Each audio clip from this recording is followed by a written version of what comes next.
नमस्कार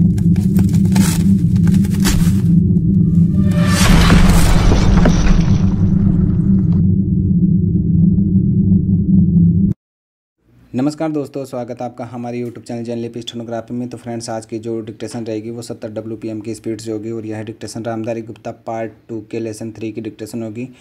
तो फ्रेंड्स, यदि आपने हमारे चैनल को सब्सक्राइब और शेयर नहीं किया तो प्लीज़ इसको सब्सक्राइब और शेयर कर देवें, ठीक है दोस्तों। और इसकी जो PDF है वो आपको हमारे टेलीग्राम चैनल पर मिल जाएगी, जिसका लिंक डिस्क्रिप्शन में दे दिया गया है। इसकी PDF, वो आउटलाइन की PDF और पैराग्राफ की PDF दोनों आपको वहाँ पर अवेलेबल हो जाएगी, ठीक है दोस्तों। तो डिक्टेशन स्टार्ट करते हैं। डिक्टेशन स्टार्ट होगी 3 सेकंड बाद।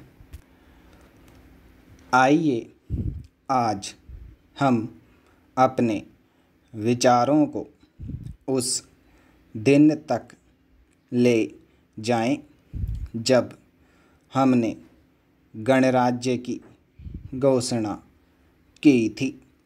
अपनी विकास की योजनाओं के संबंध में हमने वास्तव में काफ़ी प्रगति की है, परंतु क्या हम भारत के सब नागरिकों को दरिद्रता, अभाव तथा कष्ट से मुक्त करा पाए हैं?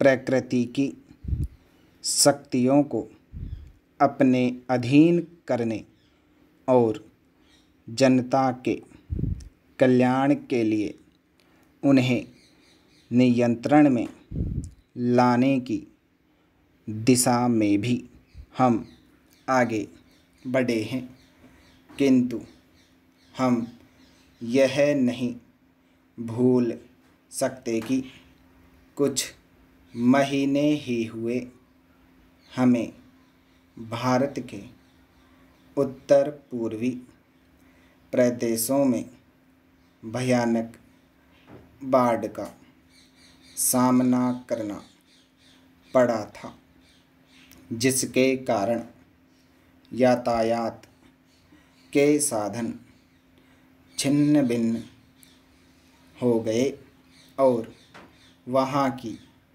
जनता को भारी हानि उठानी पड़ी। निसंदेह साक्षरता, प्रसार और रोगों के निराकरण के महत्वपूर्ण उपाय भी हमने सोचे हैं। यद्यपि अभी भी देश के बहुत से भागों में निरक्षरता और बीमारी पर्याप्त मात्रा में दिखाई देती है।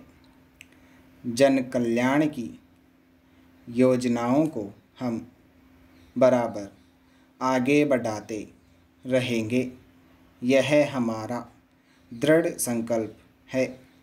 इसमें संदेह नहीं किया जा सकता। इन योजनाओं के पूरे होने के संबंध में जो प्रयास अब तक किया गया है, उससे भी हमें असंतुष्ट नहीं होना चाहिए।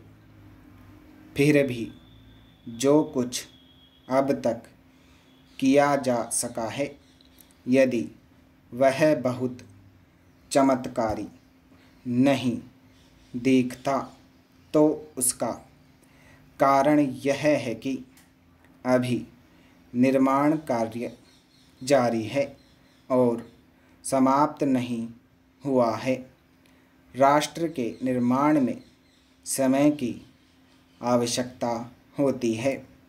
आज हमारा गणराज्य दिवस है और भारत जैसे प्राचीन राष्ट्र के इतिहास में 5-7 वर्ष की अवधि एक स्वल्पकाल है। आइए अब हम विगत वर्ष की घटनाओं पर नज़र डालें और यह देखें कि विकास के कार्यों और निर्माण योजनाओं की दिशा में हम कहाँ तक आगे बढ़ सके हैं। पैरा, यदि मुझसे यह कहा जाए कि बीते वर्ष की घटनाओं का वर्णन मैं एक वाक्य में करूं, तो मैं कहना चाहूँगा कि संविधान में दिए गए निर्देशों के अनुसार हमने समस्त राष्ट्र के साधनों को ऐसे ढंग से जुटाना आरंभ कर दिया है जिससे यह स्पष्ट हो जाता है कि भारत में कल्याणकारी राज्य की स्थापना का श्री गणेश हो चुका है। पिछले वर्षों में हमने जो संकल्प और दावे किए थे, अब वे मूर्तिमान होने लगे हैं। इसलिए अब यह समझना कठिन नहीं है कि राष्ट्र किधर जा रहा है और आगामी 10 या 15 वर्षों में हम किस स्थिति में होंगे।